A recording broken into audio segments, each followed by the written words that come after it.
نے بتا دیا کہ امن سکون سے بیٹھنے والوں، آج اونچے ایوانوں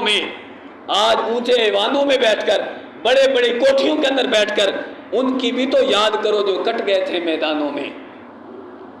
امن سکون سے بیٹھنے والوں، آج اونچے ایوانوں میں ان کی بھی تو یاد کرو جو کٹ گئے تھے میدانوں میں۔ کتنی غیرت تھی ان میں اور قوت تھی ایمانوں میں، کتنی غیرت تھی کہ پاکستان کی خاطر سب کچھ قربان کر دیا، اور قوت تھی ایمانوں میں، کتنی غیرت تھی ان میں اور قوت تھی ایمانوں میں۔ آج وہ ہم سے کہتے ہیں فردوس کے بالا خانوں میں، ہم نے جس کو خون دیا تھا تم نے اسے چلانا ہے، پاکستان بنایا تھا پاکستان بچانا ہے۔ کچھ ایسے ہیں جو لہو مل کے آ بیٹھے ہیں شہیدوں میں، یہ ان لوگوں کی بات ہو رہی ہے جو آج ہماری سرپرستی کر رہے ہیں،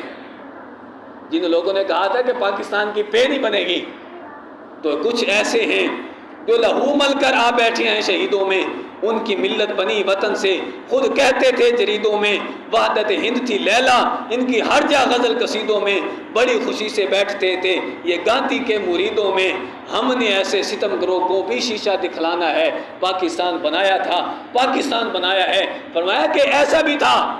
کہ اس وقت کچھ گاندھی کے چرنوں میں بیٹھ کر انہوں نے کہا کہ یہ دیوانے ہیں، یہ مجنو ہیں، جس طرح مجنو لیلا کے پیچھے تھا، یہ پاکستان بنانے کے پیچھے چلے پڑے ہیں، تو ہم تو گاندھی کے چرنوں میں بیٹھیں گے، گاندھی ہمیں سب کچھ نوازے گا۔ تو شاعر کہتا ہے کہ ہم نے ان کو بھی آئینہ دکھلانا ہے کہ پاکستان کسی اور مقصد کے لیے نہیں، پاکستان ہم نے بنایا تھا، قربانیاں دے کر بنایا تھا، تو آج پاکستان کو چلانے والے بھی ہم ہیں۔ اور وہ کیسے چلائیں گے؟ کبھی بھی ایسے نہیں ہو سکتا کہ 14 اگست ہو اور ہم اپنے شہیدوں کو بھول جائیں۔ 14 اگست آئے تو ہم صرف اور صرف پان ٹان یہ کرتے کرتے اپنے شہیدوں کو ایسے ہم یاد کریں گے، وہ شہید فردوس کے بالا خانوں میں منتظر ہیں کہ کاش کہ 14 اگست آئے، ہماری قربانیوں کو دن آئے اور ان کو یاد آئے کہ کیسے ہم نے پاکستان بنایا تھا۔ دعا ہے کہ رب الجلال مقصد پاکستان اور جس مقصد کی خاطر پاکستان کو بنایا تھا اس کو یاد رکھنے کی توفیق عطا فرمائے اور ہم سب کو پاکستان کی خاطر